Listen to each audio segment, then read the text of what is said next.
Hello বন্ধুরা, আসসালামু আলাইকুম। আশা করি আপনারা সকলে অনেক ভালো আছেন। আমি অনেক ভালো আছি। আজকে আরো একটা নতুন ভিডিও নিয়ে আসলাম যে বাংলাদেশের কাঁটাতার এবং ইন্ডিয়ার যে কাঁটাতার আছে সেই রিলেটেড একটা ভিডিও।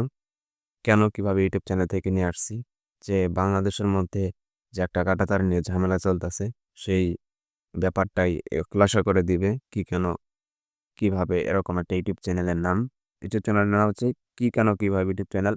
সেই চ্যানেল ভাইটাই একটা ভিডিও মেক করেছে যে এটা কিভাবে ঘটলো, কেন হলো, এরকম কিছু একটা ভিডিও। সো ওই ভিডিওটারই আমি রিঅ্যাকশন ভিডিও দিব বা সেই ভিডিওটা আপনাদের সামনে আমি উপস্থাপন করব। আশা করি আপনাদের কাছে ভিডিওটা ভালো লেগে থাকবে। আর যদি চ্যানেলটিতে নতুন হয়ে থাকেন তাহলে চ্যানেলটি অবশ্যই সাবস্ক্রাইব করে পাশে থাকবেন।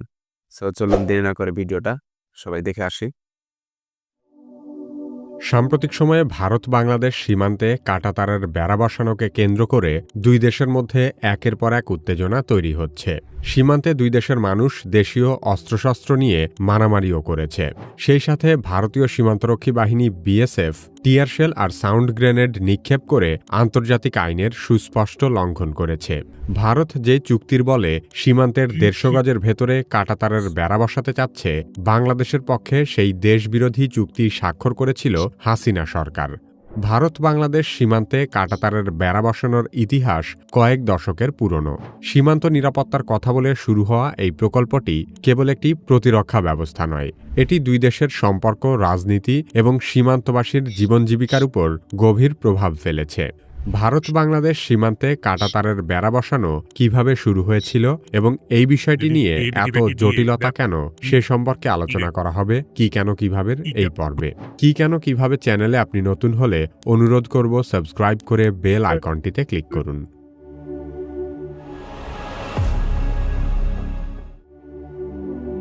১৯৭৫ সালে ভারত-বাংলাদেশ সীমান্ত সমঝোতা চুক্তি স্বাক্ষরিত হয়। চুক্তি অনুযায়ী সীমান্তরেখা বা জিরো লাইন থেকে ১৫০ গজের মধ্যে কোনো পক্ষই এমন কোনো স্থাপনা তৈরি করতে পারবে না যা প্রতিরক্ষা সামর্থ্য হিসেবে বিবেচিত হতে পারে। এমনকি উন্নয়নমূলক কোনো স্থাপনা তৈরি করতে হলেও অপরপক্ষের সম্মতি নিতে হবে। ১৯৮৫ সালে ভারতের তৎকালীন প্রধানমন্ত্রী রাজীব গান্ধী সরকার ঘোষণা দেয় তারা বাংলাদেশ সীমান্তের ৪,০০০ কিলোমিটারেরও বেশি এলাকা জুড়ে কাঁটাতারের বেড়া বসানোর সিদ্ধান্ত নিয়েছে। সে সময় বাংলাদেশে ক্ষমতাসীন জেনারেল এরশাদের সামরিক সরকারের পক্ষ থেকেও এ বিষয়ে কোনো প্রতিক্রিয়া জানানো হয়নি। ততদিনে ভারত তাদের পশ্চিম সীমান্তে পাকিস্তান বর্ডারে কাঁটাতারের বেড়া বসানোর কাজ শুরু করে দিয়েছিল। তাদের মতে এই ব্যবস্থা অবৈধ পারাপার, চোরাচালান এবং জঙ্গি কার্যকলাপ প্রতিরোধে কার্যকর প্রমাণিত হয়েছে। তাই একই কৌশল পূর্ব সীমান্তে বাংলাদেশের সাথেও প্রয়োগের সিদ্ধান্ত নেয় ভারত। ভারত ১৯৮৯ সালে প্রথম বাংলাদেশ সীমান্তে কাঁটাতারের বেড়া বসানোর কাজ শুরু করে। তখন ৮৫৪ কিলোমিটারের মতো সীমান্তে কাঁটাতারের বেড়া বসানো হয়, যা মোট সীমান্তের প্রায় ২০%। পরবর্তীতে ২০০০ সালে ভারত কাঁটাতারের বেড়া বসানোর দ্বিতীয় ধাপ অনুমোদন করে। এই পর্যায়ে আরও ২,৪৩০ কিলোমিটার সীমান্তে বেড়া বসানোর লক্ষ্যমাত্রা নির্ধারণ করা হয়। তবে বাংলাদেশ সীমান্তে কাঁটাতারের বেড়া বসানোর সিদ্ধান্ত নেওয়ার প্রায় ৪ দশক পরেও ভারত এই কাজ পুরোপুরি শেষ করতে পারেনি। কারণ ভারত কাঁটাতারের বেড়া দিতে শুরু করার পর দেখা যায় সীমান্তের অনেক জায়গাতেই ১৫০ গজের বাইরে বেড়া দেওয়ার শর্ত মানা সম্ভব হচ্ছে না। ২০০৯ সালে আওয়ামী লীগ ক্ষমতায় আসার পর ভারতের সেই সমস্যা অনেকটাই সমাধান হয়ে যায়। কারণ দুই দেশের স্বরাষ্ট্র সচিবদের বৈঠকে ভারতকে সীমান্তের ১৫০ গজের ভেতরেও কাঁটাতারের বেড়া বসানোর অনুমতি দেয় দিল্লিদাসী হাসিনা সরকার। ২০১০ সালের মার্চে দিল্লিতে বিএসএফ ও বিজিবি মহাপরিচালকদের এক বৈঠকে ভারতীয় সীমান্তরক্ষী বাহিনী বিএসএফের প্রধান সীমান্তে ১৫০ গজের ভেতরে কাঁটাতারের বেড়া বসানোর বিষয়ে বাংলাদেশের ছাড় দেওয়ার বিষয়টি গণমাধ্যমকে জানায়। বাংলাদেশ ভারতকে এই অনুমতি দেওয়ার পর ২০১০ সাল থেকে ভারত সীমান্তের অনেক জায়গায় জিরো লাইনের ভেতরেও বেড়া বসাতে শুরু করে।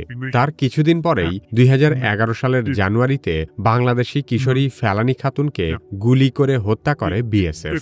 নরপশু বিএসএফ এখানেই ক্ষান্ত হয়নি। এরপর তারা ফেলানীর লাশ কাঁটাতারের বেড়ায় ঝুলিয়ে দেয়। যে ছবি দেখে শোকে কাতর সমগ্র বাংলাদেশ ভারতের বিরুদ্ধে ক্ষোভ এবং প্রতিবাদে ফেটে পড়েছিল। ভারতের সীমান্তবর্তী মানুষও কাঁটাতারের বেড়ার কারণে নানা ধরনের অসুবিধার সম্মুখীন হলেও তারা সরাসরি এর বিরোধিতা করেনি। বর্তমানে ভারত বাংলাদেশ সুদীর্ঘ সীমান্তের মোটামুটি ৮০% জায়গায় কাঁটাতারের বেড়া বসানো হয়েছে। বাকি জায়গাগুলোতে এখনও নানা কারণে কাজ থেমে রয়েছে।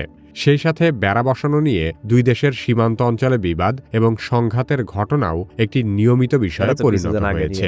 ঘটনা। প্রথমবার যখন ভারত সীমান্তে কাঁটাতারের বেড়া বসানোর কাজ শুরু করে তখন বাংলাদেশের কাছ থেকে কোনো আনুষ্ঠানিক অনুমতি চাওয়া হয়নি। ভারত তখন যুক্তি দিয়েছিল যে তারা নিজেদের সীমান্তে নিজেদের ভূখণ্ডে বেড়া বসাচ্ছে, তাই অন্য পক্ষকে জানানো বা সম্মতি চাওয়ার কোনো প্রয়োজন নেই। যদিও ভারতের এই একতরফা পদক্ষেপ বাংলাদেশের জন্য গ্রহণযোগ্য ছিল না, তবে আনুষ্ঠানিকভাবে বাংলাদেশও এর বিরুদ্ধে কোনো প্রতিবাদ করেনি। জেনারেল এরশাদ এবং খালেদা জিয়াও এ বিষয়ে কথা বলে ভারতকে খেপিয়ে তুলে তাদের গদি নড়বড়ে করতে চায়নি। অন্যদিকে শেখ হাসিনা ক্ষমতায় টিকেই ছিল ভারতকে তোষামদি করে, তাই এ বিষয়ে কথা বলা তো দূরের কথা, হাসিনা উল্টো দেশের স্বার্থ জলাঞ্জলি দিয়ে ভারতকে অনৈতিক সুবিধা দিয়ে গেছে। বেড়া বসানোর ফলে কিছু ক্ষেত্রে বাংলাদেশেরও সুবিধা হয়েছে। ভারত থেকে গরুর চোরাচালান উল্লেখযোগ্যভাবে কমে যাওয়ায় বাংলাদেশ ধীরে ধীরে গরু উৎপাদনে স্বাবলম্বী হয়ে উঠেছে। তবে কাঁটাতারের বেড়ার কারণে সবচেয়ে বেশি অসুবিধা হয়েছে দুই দেশের সীমান্তবর্তী এলাকার কৃষকদের, যাদের কৃষিজমি কাঁটাতারের অন্য পাশে পড়েছে। বিএসএফ এর দেওয়া বিশেষ পারমিট নিয়ে তারা দিনে মাত্র কয়েক ঘন্টার জন্য চাষাবাদের সুযোগ পান, কিন্তু মাঝে মধ্যে নানা কারণে সীমান্তের গেট খোলা হয় না। এমন পরিস্থিতিতে অনেক সময়ই কৃষকদের জমির ধান চুরি হয়ে যায়, যা তাদের জন্য অত্যন্ত দুঃখজনক। ২০২১ সালের আগস্ট মাসে ভারতের স্বরাষ্ট্র মন্ত্রণালয় জানিয়েছিল যে তারা বাংলাদেশ সীমান্তে ৪,০৯৭ কিলোমিটারের মধ্যে ৩,১৪১ কিলোমিটার এলাকায় কাঁটাতারের বেড়া বসাতে সক্ষম হয়েছে। তারপর থেকে এখনও কাজ খুব সামান্যই এগিয়েছে। যে অংশে এখনও বেড়া বসানো যায়নি তার অন্যতম কারণ নদীনালা এবং জলাভূমি। এইসব এলাকায় ড্রোন, স্মার্ট ফেন্সিং এবং সেন্সরের মতো আধুনিক প্রযুক্তি ব্যবহার করছে ভারত। তবে এমন কিছু অংশ রয়েছে যেখানে ভূপ্রকৃতি অনুকূল, কিন্তু নানা কারণে এখনও সেসব জায়গায় বেড়া বসানো সম্ভব হয়নি। এসব কারণের মধ্যে রয়েছে বাংলাদেশের পক্ষ থেকে বাধা, ভারতীয়দের জমি অধিগ্রহণের সমস্যা এবং কোভিড মহামারী। পশ্চিমবঙ্গের সঙ্গে বাংলাদেশের প্রায় ২,২০০ কিলোমিটার দীর্ঘ সীমান্ত থাকার কারণে এখানেই সবচেয়ে বেশি সমস্যা রয়েছে। গত ১২ জানুয়ারি ঢাকায় ভারতের হাইকমিশনারকে তলব করে বাংলাদেশ সরকার জানিয়ে দেয় যে সীমান্তের ১৫০ গজের মধ্যে এবং বাংলাদেশকে না জানিয়ে কোনো স্থাপনা তৈরি করলে তা মেনে নেওয়া হবে না। এর ঠিক পরদিনই দিল্লিতে বাংলাদেশের ভারপ্রাপ্ত রাষ্ট্রদূতকে ডেকে ভারত জানায় যে তারা সব প্রোটোকল এবং চুক্তি মেনেই সীমান্তে কাজ করছে। ভারত যে চুক্তির কথা বলে জিরো লাইনে কাঁটাতারের বেড়া বসানোর কাজ করছে, ভারতকে সেই অবৈধ কাজের লিখিত লাইসেন্স দিয়েছিল হাসিনা সরকার। সে কারণেই মূলত ভারত একের পর এক বিতর্কিত এলাকায় কাঁটাতারের বেড়া স্থাপনের চেষ্টা চালিয়ে যাচ্ছে এবং বাংলাদেশও এর বিরুদ্ধে আইনত কার্যকর পদক্ষেপ নিতে পারছে না।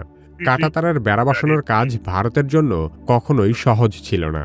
বর্তমান পরিস্থিতি থেকে বোঝা যায় কাঁটাতারের বেড়াকে কেন্দ্র করে ভবিষ্যতেও ভারত বাংলাদেশ সম্পর্কের আরও অবনতি হতে যাচ্ছে। শুধু বাংলাদেশই নয়, প্রতিবেশী কোনো দেশের সাথেই ভারতের সুসম্পর্ক নেই।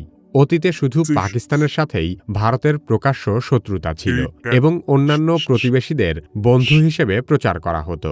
কিন্তু ভারতে কট্টর হিন্দুত্ববাদী বিজেপি সরকার ক্ষমতায় আসার পর থেকে দাদাগিরি আচরণ দেখিয়ে একের পর এক সবগুলো প্রতিবেশী দেশের সাথেই সম্পর্ক খারাপ করে ফেলেছে।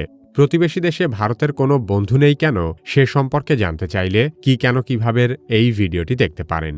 আমাদের ভিডিওগুলো ফেসবুকে দেখতে চাইলে কিভাবে ফেসবুক পেজ লাইক এবং ফলো করুন। পরবর্তী ভিডিও আপলোড হওয়ার সাথে সাথে দেখতে চাইলে কিভাবে সাবস্ক্রাইব করে বেল আইকনটিতে ক্লিক করুন।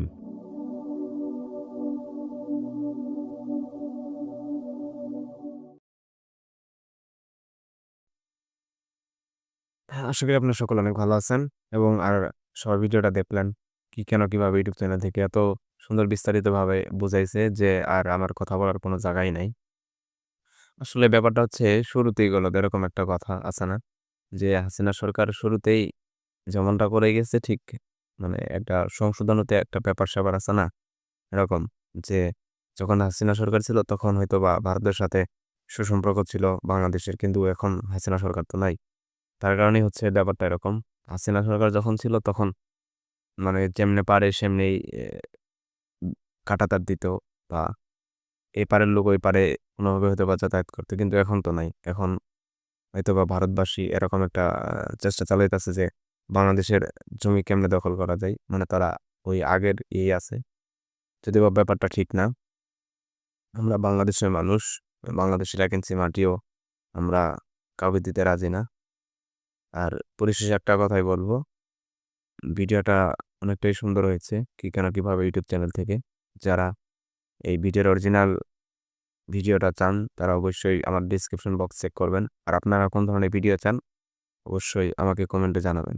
আর সবাই সাপোর্ট করবেন, আমার এটা নতুন ইউটিউব চ্যানেল, সবাই সাপোর্ট করবেন। আর চ্যানেলে যদি নতুন হয়ে থাকেন তাহলে অবশ্যই চ্যানেলটি সাবস্ক্রাইব করে পাশে থাকবেন আরও নিত্য নতুন ভিডিও পাওয়ার জন্য। ধন্যবাদ।